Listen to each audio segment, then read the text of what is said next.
আসসালামু আলাইকুম। আমি শাহুল ইসলাম আছি তোমাদের সাথে। আজকে আমরা শিখব ভগ্নাংশের গুণ। তো ভগ্নাংশের গুণ বলতে বোঝায় যে দুইটা বা তার অধিক ভগ্নাংশ থাকবে, অধিক ভগ্নাংশ গুণ হবে ভগ্নাংশের গুণ।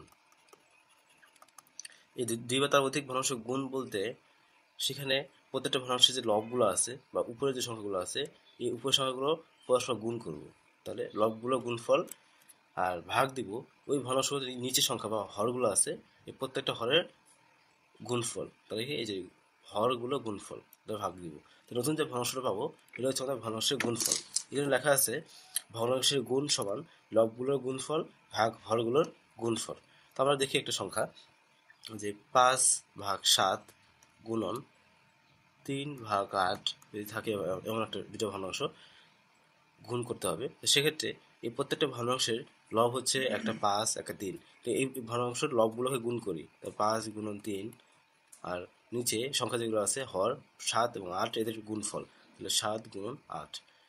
তাহলে গুণ করার পর দেখবো 3×5 = 15 আর এখানে আসছে 2756। তো এটা হচ্ছে আমাদের কি গুণফল, তার ভগ্নাংশ দ্বারা গুণফল। তাহলে এখন দুইটি ভগ্নাংশ থেকে আরো বেশি ভগ্নাংশ থাকতে পারে। তো প্রত্যেকটা যতগুলোই ভগ্নাংশ থাকুক না কেন, গুণ করার সময় সবগুলো ভগ্নাংশের লবগুলোকে গুণ করব, ভাগ দিব হচ্ছে প্রত্যেকটা সবগুলো ভগ্নাংশের হরগুলোর গুণফল। তাহলে এই লবের গুণফল এবং হরের গুণফলকে ভাগাকারে প্রকাশ করলেই ভগ্নাংশগুলোর গুণফল পাওয়া যাবে। এখন গুণ করার ক্ষেত্রে অনেক সময় ভগ্নাংশকে পূর্ণ সংখ্যা দিয়ে গুণ করতে হয়। তো পূর্ণ সংখ্যা দ্বারা গুণ করার ক্ষেত্রে কি হয় যে মনে করি একটা ভগ্নাংশ আছে 1/28 গুণন 15 আছে। তো পূর্ণ সংখ্যা দ্বারা গুণ করলে, পূর্ণ সংখ্যা বলতে বোঝায় এটা একটা উপরে সংখ্যা, কারণ যে কোনো একটা সংখ্যা নিচে মনে মনে আমরা ধরি কি যে এখানে 1 আছে, এখানে একটা 1 আছে। তো মনে মনে 1 ধরা মানে হচ্ছে 15 হচ্ছে লব আর হর মানে হচ্ছে 1। তাহলে সেক্ষেত্রে গুণ গুণ করার ক্ষেত্রে 15টা কি হবে, ভগ্নাংশে যে লব আছে তার সাথে গুণ হবে। এই জন্য আমরা সহজ ভাষায় বলতে পারি যে কোনো ভগ্নাংশকে পূর্ণ সংখ্যা গুণ করা মানে হচ্ছে ভগ্নাংশ লব দ্বারা পূর্ণ সংখ্যা গুণ করব আর ভগ্নাংশের যে হর আছে সেটা ঠিক থাকবে। তাহলে লেখা যায় যে 1/28 = 15 বলতে 1 গুণন 15 ভাগ ভগ্নাংশের হর 28। সেক্ষেত্রে আমরা মান পাবো যে 15/28, এটা আমাদের গুণফল। এখন অনেক সময় কি হয় যে ভগ্নাংশ এবং পূর্ণ সংখ্যা গুণফল না লিখে সরল করার ক্ষেত্রে এর লিখে রাখে। তাহলে এই যে এর যে লিখে রাখে, এর মানে হলো গুণ, ইংলিশে থাকে অফ। তাহলে এর মানে হলো গুণ। তাহলে এখন একটা উদাহরণ দেখি আমরা। 9/35 এর 7/8।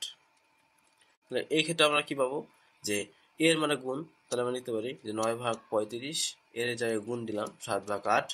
তারপর গুণ নিয়মে লবগুলো গুণফল, তাহলে 9 গুণন 7 নতুন লব এবং হরগুলো গুণফল, তাহলে নতুন হর।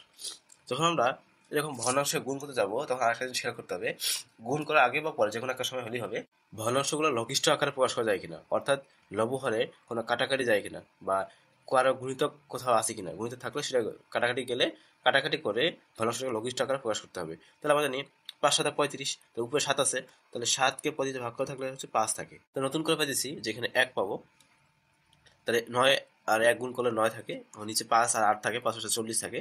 এটা হচ্ছে আমাদের কি ভগ্নাংশ দ্বয়ের গুণফল। এই জন্য আমরা দেখি এখানে একটা টিপস লিখে রাখছি যে গুণ করার আগে যদি সম্ভব হয় তাহলে লব হরকে কাটাকাটি বা লঘিষ্ঠ আকারে করে নিলে হিসাব করা সহজ হবে। গুণ করার আগে যদি কাটাকাটি করতে হবে তাহলে তো আমরা ছোট ছোট সংখ্যা দ্বারা গুণ করে সুবিধা হবে। আর যদি আগে গুণ করতে না পারি, পরে যদি গুণ করি তাও সমস্যা নাই, এই আর কি। তাহলে এর বোঝা গেল এবং কোনো সংখ্যা দিয়ে গুণ করা যায় যে এটাও বুঝলাম, আর হচ্ছে নর্মাল যে গুণ সেটাও দেখলাম আমরা।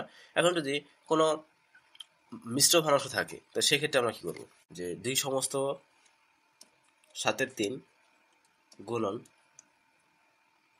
3/5। তাহলে এটা হচ্ছে মিশ্র ভগ্নাংশ।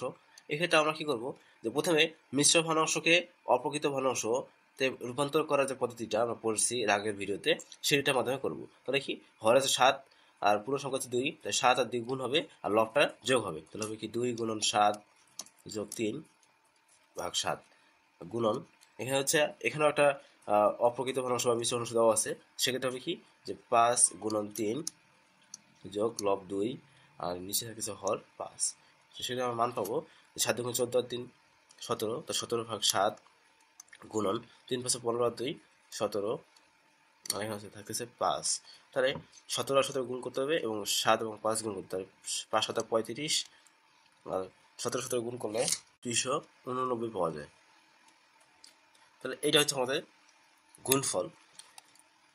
এখন আমরা অনুশীলনী 1.5 ষষ্ঠ শ্রেণীর যে 1.5 আছে, এই 1.5-এ যে গুণ করোগুলো বলা আছে এই অনুশীলনীগুলো আমরা করার চেষ্টা করব। 1 নম্বরের গুণ করো, সেখানে ক নম্বরে বলা আছে 2 সমস্ত 5-এর 3 গুণন 1 সমস্ত 13-র 7। তাহলে আমরা আগে লিখি যে 2 সমস্ত 5-এর 3 গুণন 1 সমস্ত 13-র 7।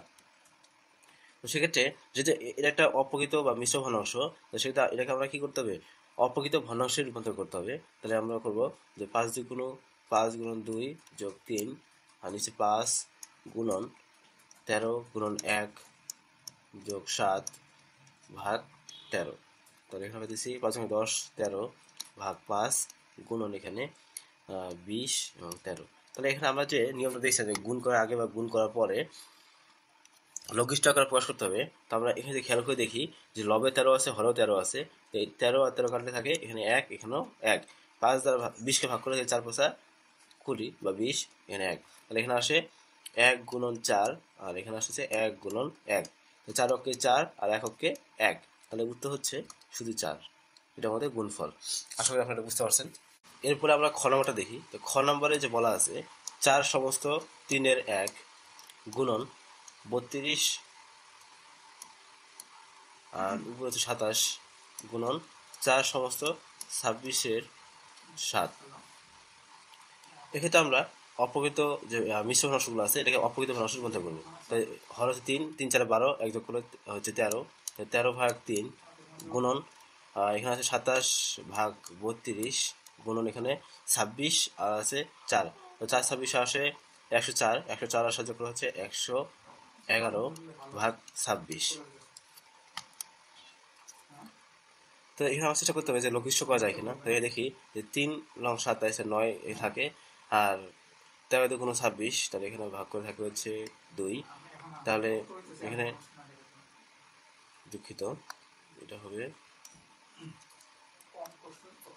13 দুগুণ 26 আর এখানে 1, এখানে 1 থাকবে। তাহলে এখন 9 আর 11 গুণ করলে হচ্ছে 9 একে 9, 9 একে 9, 9 একে 9 আর এখানে 32 আর 2 গুণ করে থাকে 64। আশা করি আপনারা বুঝতে পারছেন। খ নম্বরের পরে আমরা গ নম্বরে ফিরে আসি। তাই গ নম্বরে বলা আছে